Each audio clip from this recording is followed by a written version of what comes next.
আজকে আমি আমার রান্নাঘরটাকে সুন্দর করে সাজাবো। ভাড়া বাসায় থাকি, তাই বলে কি ইচ্ছা হয় না রান্নাঘরটাকে একটু মনের মতো করে সাজাই। সো হ্যালো এভরিওয়ান, আসসালামু আলাইকুম।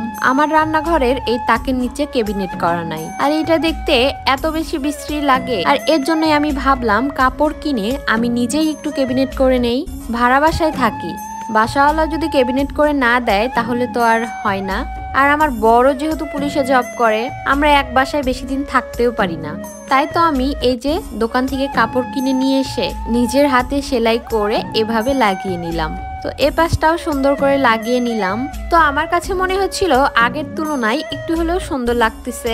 রান্নাঘর মেয়েদের একটা পছন্দের জায়গা। দিনের অর্ধেকটা সময় কিন্তু যায় রান্নাঘরে, আর রান্নাঘর যদি অগোছালো থাকে, সুন্দর না হয়, পরিপাটি না হয়, তাহলে দেখতেও ভালো লাগে না। আমি যেখানে যেখানে এরকম খালি ছিল সবগুলোতেই লাগিয়ে নিয়েছি।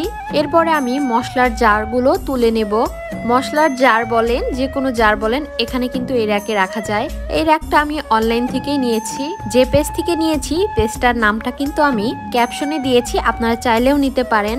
র্যাকটা যেহেতু 3 লেয়ারের ছিল, এর জন্য কিন্তু আমি সব কিছু রাখতে পেরেছি।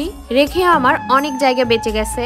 র্যাকটা কিন্তু আপনারা ড্রিল করেও লাগাতে পারেন, রান্নাঘরের তাকের উপরেও বসিয়েও রাখতে পারেন। তো আমার আগে যে ভাড়াটিয়া ছিল ড্রিল করে রাখছিল এখানে, তো আমি এখানেই লাগিয়ে নিলাম। আর যেহেতু ভাড়া বাসা, নিজের বাসা না, রান্নাঘরটাও নিজের মনের মতো না, জায়গাও খুবই কম, তো আমি এখানেই লাগিয়ে নিয়েছি। এর জন্য আমার খুব ইচ্ছা আমার রান্নাঘরটা একদম মনের মতো হবে, একদম স্বপ্নের মতো হবে। নিজের যেদিন বাসা হবে সেদিন অনেক সুন্দর করে রান্নাঘর বানাবো, যে রান্নাঘরের দিকে চোখ গেলে একদম চোখ জুড়ে যাবে।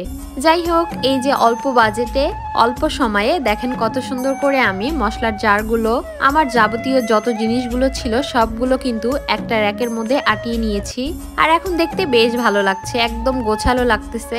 আমি তো রান্নাঘরের ডেকোরেশন আপনাদের সাথে শেয়ার করতেছি, সেই সাথে আমার রান্নাঘরের কোথায় কি রেখেছি সেটাও কিন্তু আজকে শেয়ার করব।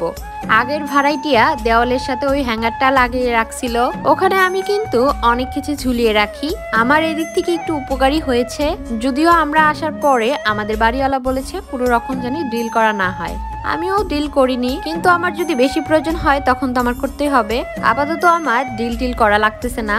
যাই হোক, রান্নাঘর গোছাতে গোছাতে আমার বাচ্চাটাই দেখেন কিভাবে ঘুমিয়ে পড়েছে। ঢাকায় আসার পরে বাচ্চাটাকে সেভাবে টাইমই দিতে পারি না, আমিও কিন্তু নিজেকে টাইম দিতে পারি না। একটা বাসা চেঞ্জ করার পরে এমনি তো অনেক কাজ থাকে, তারপর ছোট বাচ্চা নিয়ে একা একা সবকিছু আমার সাজিয়ে গুছিয়ে রাখতে হয়। সংসারে যত কাজ থাকে সবকিছু, তারপরে ছোট বাচ্চাকে দেখাশোনা করা, আগের মতো আর টাইম দিতে পারি না। আগের বাসায় যেহেতু আমার একটা খালা ছিল, সারাদিন থাকতো, তো আমি অনেক সময় পাইতাম, খালা আমাকে সব কাজ করে দিত। তারপরেও আল্লাহ যতটুকু রেখেছে, যেভাবে রেখেছে, আলহামদুলিল্লাহ ভালো আছি।